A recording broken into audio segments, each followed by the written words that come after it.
Welcome to the Fulfilling the Mission podcast. I'm Natalia Hepworth with BYU-Idaho Radio. And I'm Brandon Isle. The Fulfilling the Mission podcast is all about the departments and colleges here on campus and how they fulfill the mission of BYU-Idaho to create disciple leaders at BYU-Idaho.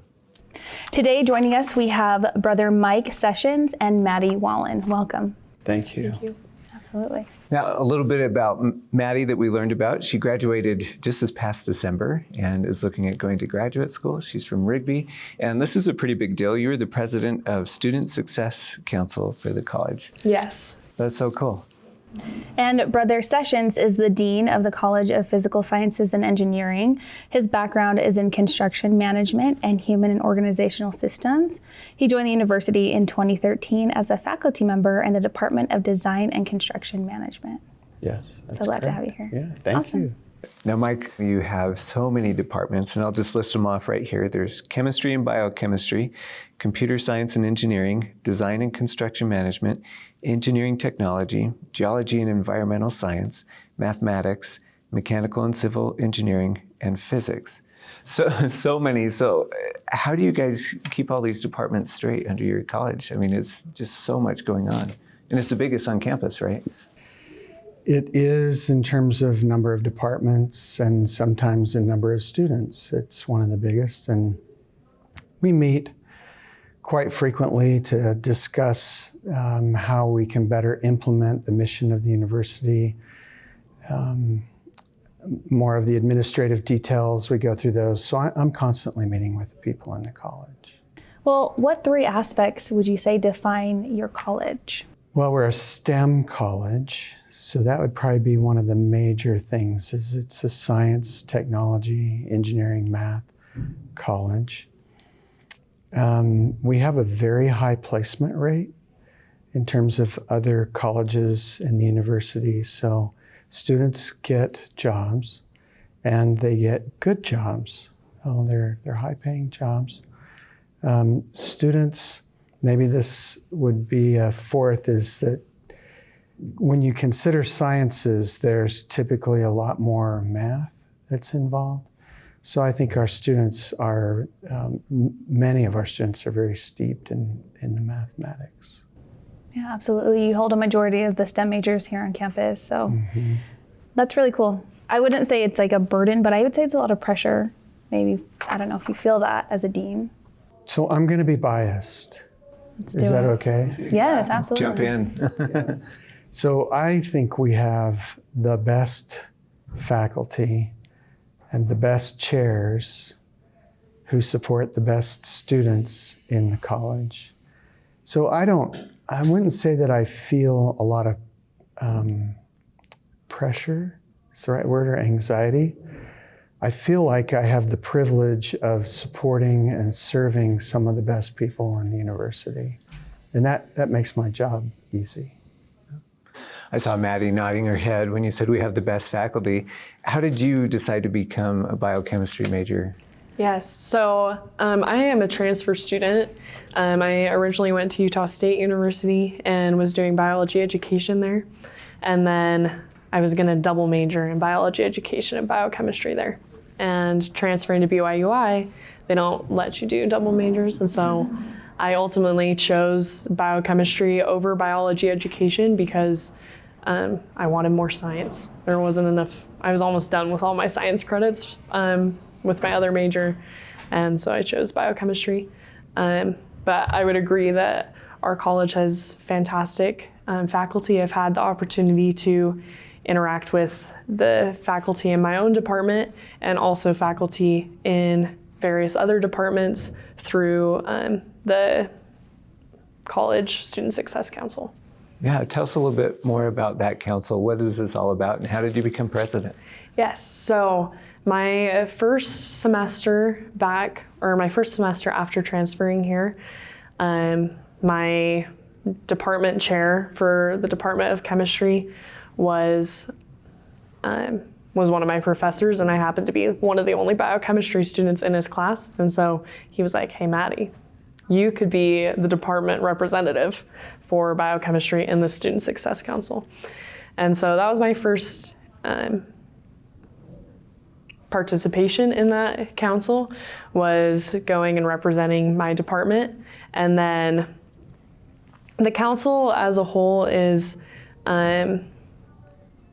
it's led by one of the associate deans, and focuses on creating a path from students who represent their peers and giving them a path to talking to college administration. And so we can bring up issues that students may be experiencing in their education and be able to bring it to the attention of college administration. And yeah, I spent a lot of time on this council, and I think I was the president for about 2 years. Wow. Yeah. That's a long time for a student to kind of lead something like that. Do you have any examples of an issue that students brought up to the council that you were able to take to the president's group and really get something changed or resolved?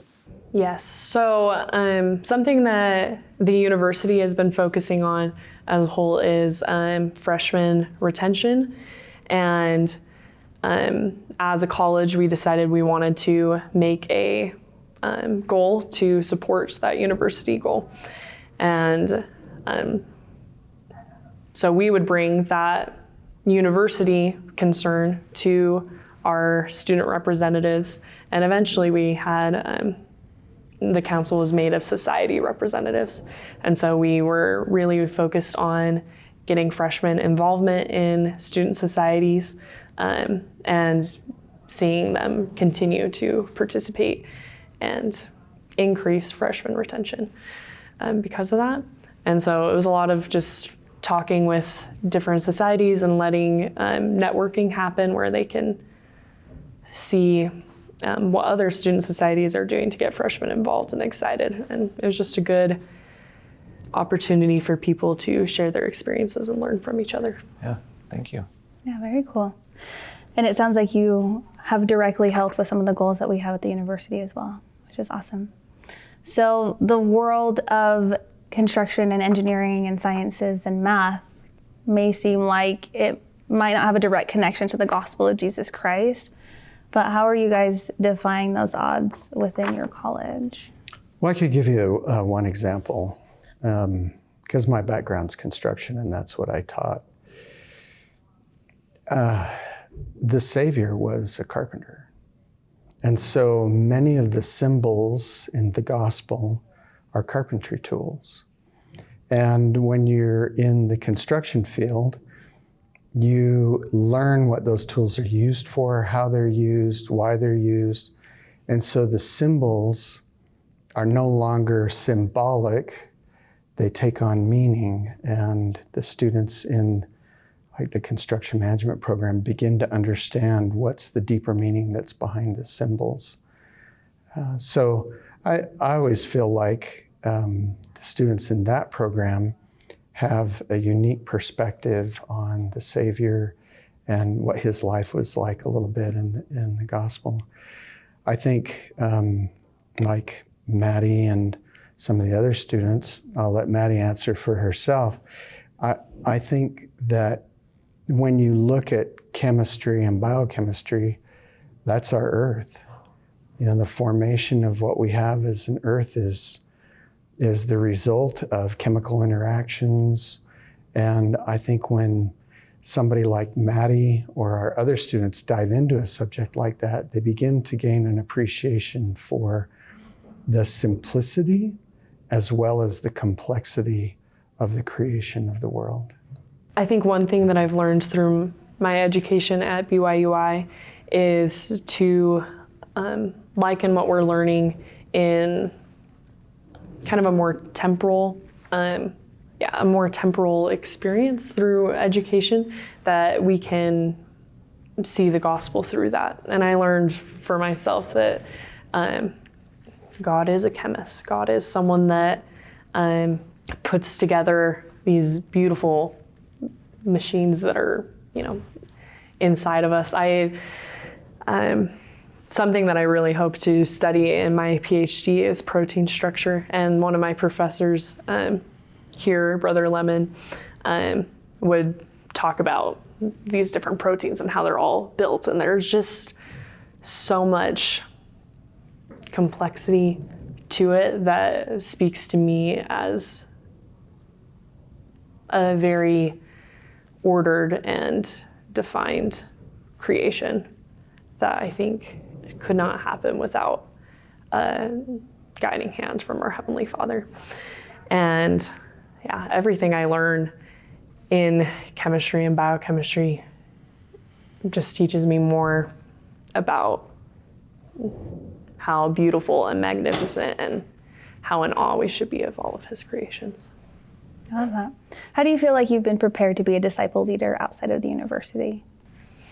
I think I've been given a lot of opportunities to be a disciple leader and to make an effort to be a disciple leader. I think that Jesus Christ would choose the people who seem the least qualified and would give them the opportunity to serve.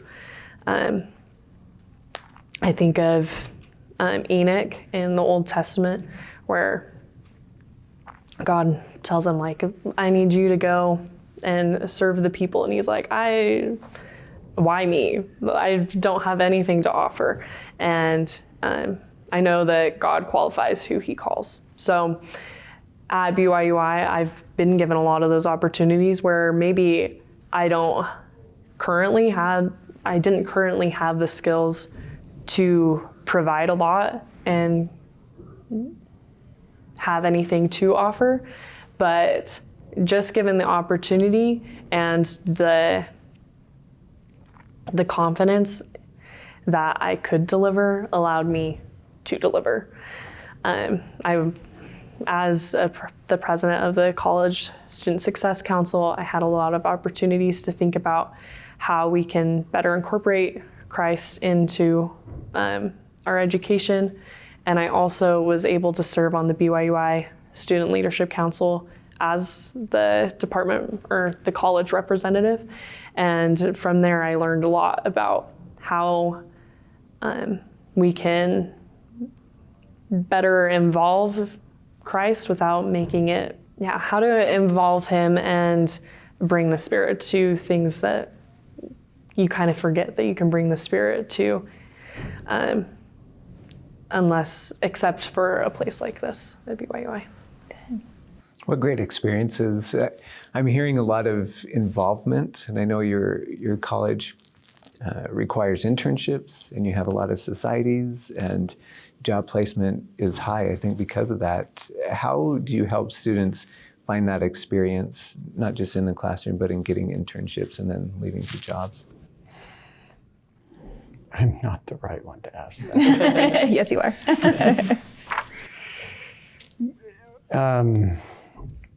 The college does, a lot of the departments do require internships. And the faculty and chairs are involved in helping the students to find internships, quite often by connecting with companies and then having those companies come to campus, be involved in career fairs, helping students to connect one-on-one with those companies. I would say there's a whole number of ways. We have departments, as an example, that hold seminars, sometimes weekly. And so industry professionals are on campus. And those companies don't just come to do a seminar, they also come to recruit. So they might put on a seminar that is an industry-focused event on Thursday afternoon, but then Friday they're going to be interviewing. So those companies are coming because they know that students are there looking for an internship as well as looking for a full-time job. So those are some of the ways. Yeah, I know with such a broad range of departments in your college, you'll, from math to construction to biochemistry, those jobs are so all over the place. What do you tell students, like when they first get into the department, about finding the thing that they actually want to do? There's a number of our programs that have an introductory course. And the idea behind that introductory course is to expose them to the breadth of opportunities that will result from getting that degree. So if you were to look at mechanical engineering, they're going to have this introductory course that every student who gets into that degree has to take. And as the result of taking that course, you're going to be exposed to the kinds of problems that you'll solve, but also the kinds of industries and companies that you may work for. So you can specialize in different areas of mechanical engineering. And it just helps students to think, oh, I really want to focus on that area or this area. That's kind of where my interest is. Yeah. I know you're a transfer student, but did you find some of these courses helpful to kind of guide you where you wanted to go? Yeah, so my first semester here, I took the Intro to Organic and Biochemistry course, and that was the one I mentioned before with Brother Lemon, and it just made me so excited to learn everything that I could, and I think sometimes the opposite is true for students, and they take that introductory course and they go, now I know that I don't want to do that. And I think both are valuable experiences to see something and know, like, this is what I want to do, and to take a different path. And now you know that that's a dead end and you can go and do another path. Yeah, thank you. So along those lines, since you've had experience at 2 different types of universities, how do you feel like a Christ-centered approach has been different in your learning? I think there are 2 things that make my experience at BYU-I different than Utah State. And those are smaller class sizes and just a more personal touch with my faculty. By the time I graduated, I felt like I had a good relationship with most of the faculty in my department, and I had a good enough relationship with them that I knew that I could go to them and ask for a reference letter and they would know what to say for me. And I think with science, there's often a connotation or idea that science and religion can't really coexist together. And I think being in a Christ-centered environment, it was easier to not feel afraid of that possibility. I think being at BYU-I strengthened my knowledge and ability to realize that science and religion can coexist and support one another. Oh, I love that. How have you seen students succeed as disciple leaders in both of your experiences? Well, because I was in the Department of Construction Management for a long time, 11 years, I guess, I've seen a lot of students graduate, come back, and recruit students. So they've gone out into the workforce, become valuable enough to the companies where they were working, that those companies trusted them to come back and recruit additional students. And we get a lot of companies that come who, the reason that they're here is because of the values that our students have. So things like strong work ethic, high morals, those are just as important to these companies as are their technical capabilities. And so they return over and over and over again to hire students from here. And those students are becoming industry leaders. I can think of one right now that works at one of the top 20 largest contractors in the country. And he's a senior vice president there and graduated, maybe in the last 12 or 13 years. So moved up quickly. And we see that with a lot of our students. They graduate and they move up quickly in the organization, which is wonderful to see. And then they become someone who has decision authority, can come back, recruit additional students, making a difference. So that's how I've seen it. Great. Yeah, Maddie, what do you think? I've seen it as my experience in the Student Success Council. We had representatives from a good percentage of the student societies within our college. And so being able to ask them questions about what they were doing to fulfill the mission of BYU-I within their societies, I was able to see a lot of people that are hardworking and have the desire to lead. And it was always very fulfilling to leave those meetings having gone into it only having like 15 minutes of an agenda and having been able to have a good discussion for the majority of our meeting, because people, the students here, have something to bring to the table. I wanted to ask you a little more about STEM. I know on your website it talks about STEM is for everyone. And Maddie, you're a woman in STEM, and I don't know if that's strange anymore these days, or if it's what your experience has been like, and how do you get more women to be involved in some of these majors that have been male-dominated for so long? I have two thoughts on that. I think that that hasn't been my experience as much in my introductory courses, but as I got further into my degree, where biochem courses are paired a lot with the biomedical science majors.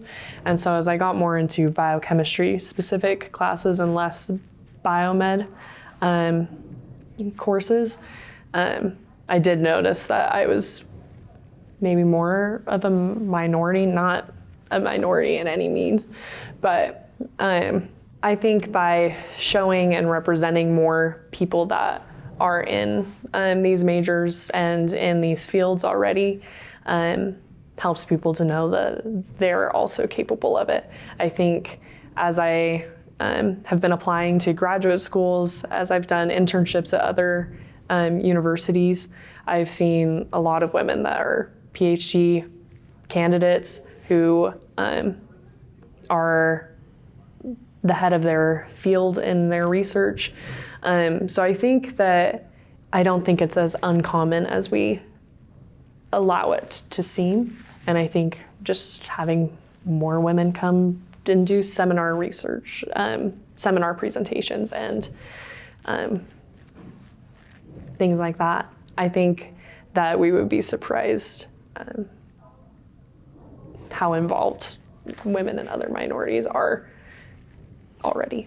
Yeah, thank you. We have some college seminars, and one of the more recent ones that I can think of was a Black sister who was at NASA for a long time. Mm-hmm. And she was one of the principal managers of a Mars rover project.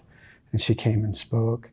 And so we're looking for opportunities like that for the sisters to understand that they can make a difference and have an impact. We have a Woman in STEM society. They meet on a semesterly basis. We try to get them together, bring in outside speakers. So I think, and the faculty are very supportive. We have a lot of women faculty, like in the math department. There's women faculty in many of the departments. So they're not male only departments in terms of faculty. In fact, our department chair for math is a sister. Our department chair for geology is a sister. So there's no, I guess, there's no discrimination in our mind in terms of if a person is a woman or a man in teaching. And we have international students, we have students from all over the globe. We have students of all different races in the programs. And in the time I've been here, which has been 11 years, I've never sensed from any of the faculty that someone was smarter or less smart because of their gender or their ethnicity. There's a great sense of we're brothers and we're sisters. And we have all been gifted with capabilities. They may be different capabilities, but those capabilities are all valuable. Thank you. Yeah, absolutely. Well, it sounds like there's a lot of unity within your college, which is really cool. That's what I said. I get to support a lot of really good people. Absolutely. Yeah. Well, how would you say your college is fulfilling the mission of BYU-Idaho? We can start with you, Brother Sessions. Well, the mission has to do with developing disciples of Jesus Christ who are leaders in their homes, in their communities, in the church, in the world, and we're striving to do a piece of developing discipleship. We can't do it all, but our faculty are giving an excellent education which prepares them to be leaders in their disciplines. They're also striving to help them have leadership opportunities in their classes so that as they go out, they will be able to lead in their workplace. And as disciples, I see our faculty teaching disciple principles. So they're testifying. They may bear testimony in class. They begin their classes with prayer quite often. They're calling upon the Lord to be of assistance with the students in what they're doing. I know a number of faculty who pray for their students, and they set an example of someone who leads a disciple life. So you can go to the temple, and quite frequently you'll bump into a faculty member who is serving in the temple, not just going to the temple, but they're also serving as an ordinance worker in the temple or in the baptistry or something like that. So they're in addition to teaching principles of discipleship and testifying of them, they're living principles of discipleship. Wonderful. Yeah, I think that we, as students, experience a lot of opportunities to step up and be a disciple leader, especially within our college. Something that was a really enriching experience that I had while as a student here was the opportunity to be a tutor and to be a teaching assistant. Classes in the STEM fields are really difficult, and the opportunity to serve as a tutor in the tutoring center or as a teaching assistant really helps you to see the education that you've learned and gained from being a student here and learning from our awesome faculty. And it allows you to minister to and reach out to students that are struggling in their own classes and help them there, as well as opportunities to participate in research. We do that a little bit in our department, to be encouraged to do internships and strive to be an example of the believers. I'd like to add that a majority of our faculty, a very high percentage of them, came from industry. And these are high demand jobs. So a considerable number of them could become wealthy if they weren't here. No one here is going to become Daddy Warbucks. They're just not. And so they've been led by the Lord, and I could go on story after story of faculty members who left lucrative important positions in organization because the Lord told them that they needed to be here, and they came here, and they work hard to share what they know so that the students can become a success and help build the kingdom of God on the earth. Thank you so much. Mike Sessions and Maddie Wahlen, thanks for joining us. Thank you. Thank you. Appreciate the opportunity.